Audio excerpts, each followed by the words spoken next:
મધ્ય અને ઉત્તર ગુજરાતમાં ચાંદીપુરા વાયરસે હાહાકાર મચાવી છે. બાળકોમાં ફેલાતા આ રોગને લઈને દક્ષિણ ગુજરાતમાં કોઈ કેસ નોંધાય તો તેમની સારવાર માટે સુરત સિવિલ હોસ્પિટલ ખાતે ચાંદીપુરા વાયરસ નામે રક્ષણ મેળવવા તૈયારીઓ શરૂ કરાઈ છે.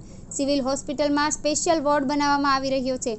ડોક્ટરની ટીમ સ્ટાફ સાથે 24 કલાક કાર્યરત રહેશે. સિવિલ હોસ્પિટલના પીડિયાટ્રિકના હેડ જિગીશા પાટડિયાએ કહ્યું કે ચાંદીપુરાના કેસ જે રીતે રાજ્યમાં જોવા મળી રહ્યા છે તેને લઈને સુરત સિવિલ વિભાગમાં આવા સંભવિત કેસ દક્ષિણ ગુજરાતમાં આવે તો 10 બેડનો અલગથી વિભાગ શરૂ કરવાની તૈયારી કરી દેવામાં આવી છે, જેમાં સ્ટાફ સહિતની સુવિધાઓ ઉપલબ્ધ કરવામાં આવી છે. ઇમરજન્સી ટીમ 24 કલાક રહેશે. 7 ડોક્ટરનો સ્ટાફ આ યુનિટમાં રહેશે. લક્ષણો આ વાયરસના સામાન્ય છે. તાવ આવવાથી શરૂઆત થાય છે. જો યોગ્ય સારવાર ન મળે તો ઝાડા ઉલટી અને તાવ વધી જાય છે. ખેંચ અને સોજો આવવાની તકલીફ વધી શકે છે. જેથી આવા લક્ષણો બાળકોમાં દેખાય તો ડૉક્ટર પાસે લઈ જવા જોઈએ. જો તો પણ યોગ્ય ન થાય તો સિવિલ જેવા મેડિકલ કોલેજ ધરાવતી હોસ્પિટલ લઈ જવા જોઈએ. તકેદારી વાયરસ માટે રાખવી જરૂરી છે. કાચા મકાનોની તિરાડોમાંથી સેન્ટ ફ્લાય નીકળે અને કરડે તો આ વાયરલ ફેલાય તેવી શક્યતા રહેવી છે. જેથી પાણીનો ભરાવો ન થાય અને કાચા મકાનો અને અંધારિયા મકાનમાં દવાઓનો છંટકાવ કરી દેવો જરૂરી છે.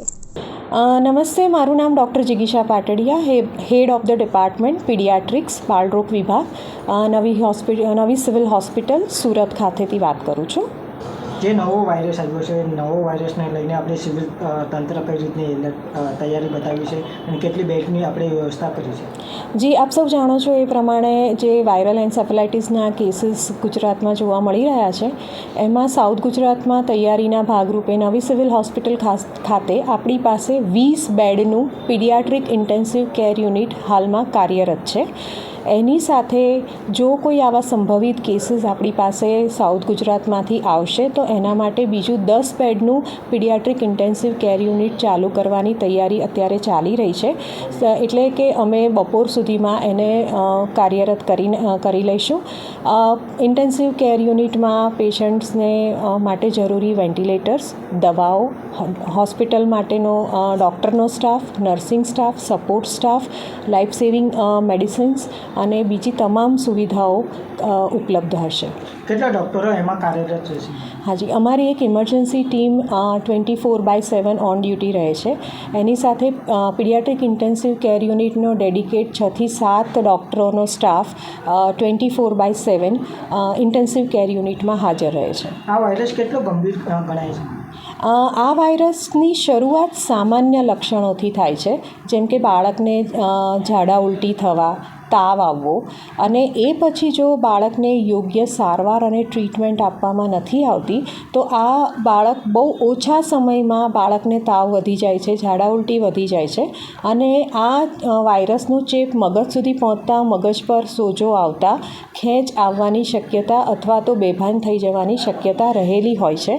સો આ વસ્તુને ધ્યાનમાં રાખીને બાળકને કોઈ પણ આવા સિમ્ટમ્સ દેખાય, એટલે કે લક્ષણો દેખાય તો તરત જ નજીકના ડૉક્ટરનો સંપર્ક કરો.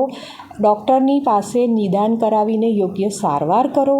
સારવાર પછી પણ જો આપના બાળકને સંતોષકારક ફેરફાર નથી દેખાતો પરિસ્થિતિમાં તો તમે નજીકની ડિસ્ટ્રિક્ટ હોસ્પિટલ અથવા મેડિકલ કોલેજના ડૉક્ટરનો તરત જ સંપર્ક કરો.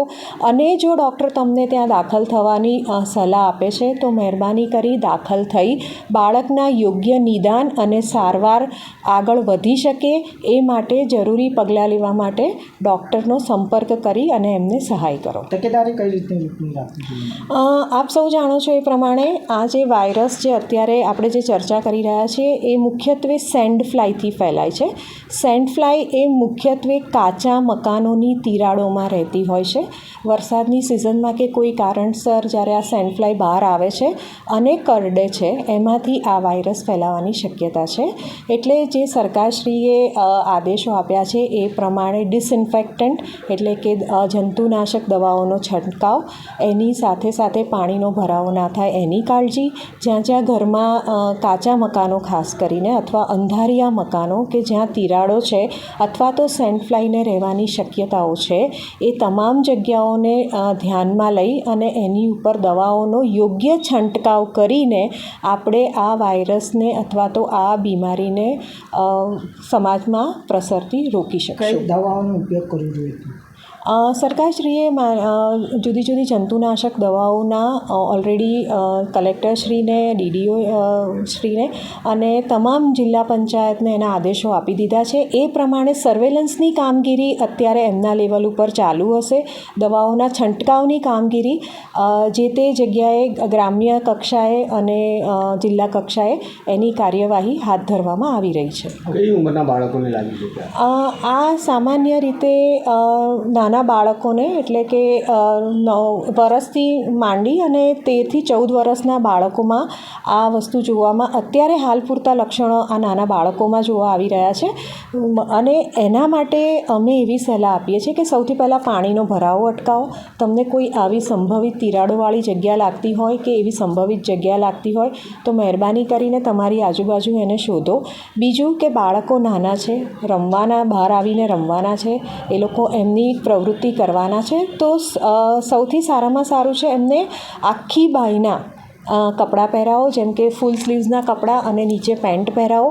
બને ત્યાં સુધી શરીરનો મોટાભાગનો ભાગ જે શરીરનો ભાગ છે એ ઢંકાયેલો રહે તો આપોઆપ જ પ્રિકોશન્સ આપણે લઈ લીધા છે એવું ગણાશે.